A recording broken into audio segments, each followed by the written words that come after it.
بسم اللہ الرحمن الرحیم اللہم صلی علی سیدنا محمد وعلی آل سیدنا محمد کما صلیت علی ابراہیم وعلی آل ابراہیم انک حمید مجید۔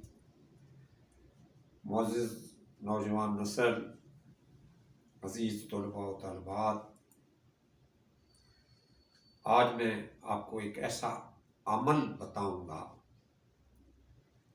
جس کی بدولت اللہ رب العالمین اپنی رحمتوں کی بدولت اور اس کے کلام کی بدولت انسان کی حفاظت فرماتا ہے۔ کیونکہ یہ یاد رکھیں کہ ہماری حفاظت، ہماری کیا کلہم کائنات کی حفاظت جو ہے وہ اللہ رب العالمین ہی کرتا ہے۔ اس کے حکم کے بغیر ایک پتا بھی حرکت نہیں کر سکتا، یہ یاد رکھیں۔ کیوں کہ حفاظت کے خزانے اسی کے پاس ہیں، وہ ہی حفاظت کرتا ہے اور اس کی اجازت کے بغیر کسی کو طاقت نہیں کہ وہ کسی کو نقصان پہنچا سکے۔ ایک حدیث کا مفہوم مبارکہ بھی یہی ہے کہ ساری دنیا اکٹھی ہو جائے اور وہ چاہے کہ تجھے کوئی نفع پہنچائیں، اگر اللہ نہ چاہے تو نفع نہیں دے سکتے۔ پھر فرمایا اگر ساری دنیا اکٹھی ہو جائے اور وہ چاہے کہ تجھے نقصان پہنچائے اور اللہ نہ چاہے تو وہ تجھے کوئی نقصان نہیں پہنچا سکتے۔ ایک مشہور واقعہ ہے سیدنا خالد بن ولید کا کہ ایک جنگ کے سلسلے میں جب قبیلے والے ان کے پاس صلح کے لیے آئے تو اس قبیلے کا جو سردار تھا اس نے ہاتھ میں ایک شیشی رکھی ہوئی تھی، تو وہ بات بھی کرتا تھا اور شیشی کو بھی دیکھتا تھا۔ تو سیدنا خالد بن ولید نے اس سے پوچھا کہ یہ کیا بات ہے کہ آپ مجھے بھی دیکھتے ہو، مجھ سے بات بھی کرتے ہو اور شیشی کو بھی دیکھتے ہو؟ تو اس نے کہا سردار، سپہ سالار لشکر،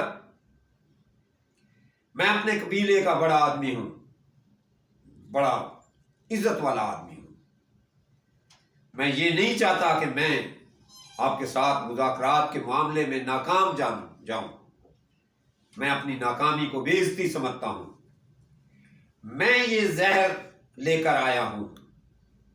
یہ زہر ایسی ہے کہ جیسے ہی اس کا ذائقہ زبان کو لگے بندہ جو ہے وہ تڑپنے لگ جاتا ہے۔ میں زہر اس لیے لے کر آیا ہوں کہ اگر آپ کے اور میرے مذاکرات کامیاب نہیں ہوتے تو میں اس زہر کو پی لوں گا۔ سیدنا خالد بن ولید نے کہا،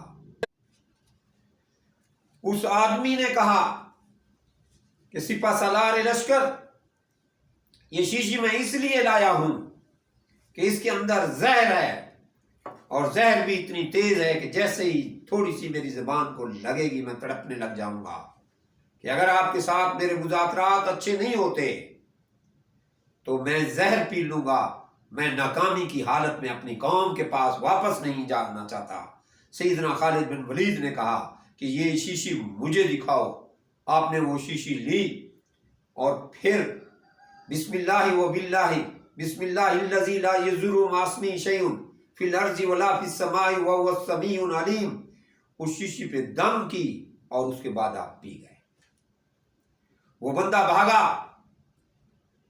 اس لیے بھاگا کہ سپہ سالار لشکر ابھی تڑپنے لگ جائے گا، مر جائے گا اور یہاں کے لوگ مجھے پکڑ لیں گے۔ آپ نے کہا پکڑو پکڑو اسے پکڑو۔ تو آپ نے اسے کہا کہ میں تمہیں اس لیے بیٹھانا چاہتا ہوں کہ تم دیکھو کہ زندگی اور موت میرے اللہ کے ہاتھ میں ہے، اس زہر میں نہیں ہے۔ بٹھانا اس لیے چاہتا ہوں کہ تم مجھے دیکھتے رہو، تمہارے دل کے اندر یہ حسرت نہ رہے کہ سپہ سالار لشکر نے میرے جانے کے بعد اس زہر کا توڑ کیا تھا۔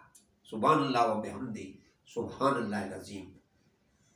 معزز نوجوان نسل، عزیز طلباء و طالبات، حفاظت ہمیشہ اللہ کرتا ہے، اور اللہ کی حفاظت کے لیے ہمیں ہر وقت اس کی ضرورت پڑتی ہے۔ اپنے اور اپنے گھر والوں کی حفاظت کے لیے لازم ہے کہ ہم صبح بھی اور شام کو بھی 11 دفعہ آیت الکرسی پڑھیں۔ یہ ایک محبوب ترین عمل ہے، جو لوگ بھی اس پر عمل کرتے ہیں اللہ ان کی ہر چیز کی حفاظت فرما رہا ہوتا ہے۔ پھر اس کے بعد جو آقا دو عالم صلی اللہ علیہ وسلم کا بھی معمول مبارکہ تھا، 3 دفعہ قل هو اللہ احد، قل اعوذ برب الفلق اور قل اعوذ برب الناس، 3 دفعہ صبح اور شام پڑھ کے اپنے اوپر دم کریں۔ 11 دفعہ آیت الکرسی صبح اور شام، اور 3 دفعہ یہ تینوں کل، یہ معمول بنا لیں۔ خصوصاً بالخصوص عزیز طالبات، جہاں کہیں بھی آپ کو کسی قسم کا خوف نظر آئے، وہاں پر آپ ہر حالت میں 11 دفعہ آیت الکرسی اور 3 دفعہ یہ کل شریف پڑھنا اپنا معمول بنا لیں۔ انشاءاللہ اللہ رب العالمین آپ کی بھی اور آپ کے گھر والوں کی بھی حفاظت کرے گا۔ آپ اپنے بچوں پر بھی اس کو دم کریں، اور ہو سکے تو سیدنا خالد بن ولید کی پڑھی ہوئی یہ دعا، بسم اللہ و باللہ، بسم اللہ رب السماوات والارض، بسم اللہ الذی لا یضر مع اسمہ شیء ولا فی السماء وهو السمیع العلیم، بسم اللہ الذی لا یضر مع اسمہ شیء فی الارض ولا فی السماء وهو السمیع العلیم۔ یہ میں نے آپ کو اللہ رب العالمین کے کلام کا ایک بہترین تحفہ بتایا ہے، جس پر آپ ہر حالت میں، میری بچیاں، میرے بچے، میری نوجوان نسل، ہر حالت میں آپ اس پر عمل کریں، اور یہ یاد رکھیں جس وقت آپ شادی شدہ ہو جاتے ہیں پھر آپ پر لازم ہے کہ آپ اپنے بچوں پر بھی یہ عمل کریں۔ سبحان ربک رب العزت عما یصفون والسلام علی المرسلین والحمد للہ رب العالمین۔ اللہم صلی علی سیدنا محمد وعلی آل سیدنا محمد وبارک وسلم۔